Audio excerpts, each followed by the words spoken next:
In my talk last Wednesday, I mentioned that there are four literary traditions that helped to shape the Old Testament: the Yahwistic, the Elohistic, the Deuteronomic, and the priestly. And I said that each one of them looks at God and looks at the history of the chosen people from a different perspective.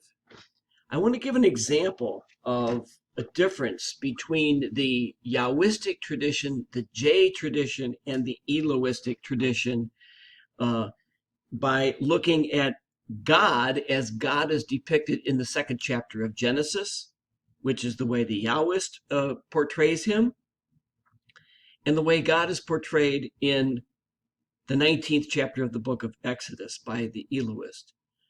So Genesis chapter 2 is the second story of creation. And what do we read in that story?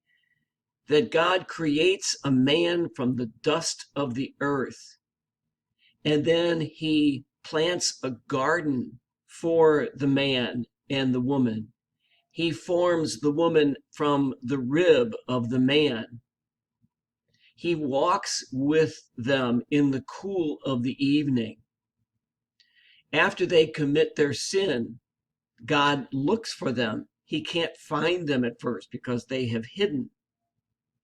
After they confess what they have done wrong, God throws them out of the Garden of Eden, but not before he stitches for them some clothing made of leather. So the God of Genesis chapter 2 is very close and very human-like. Contrast that with the God of the 19th chapter of the book of Exodus.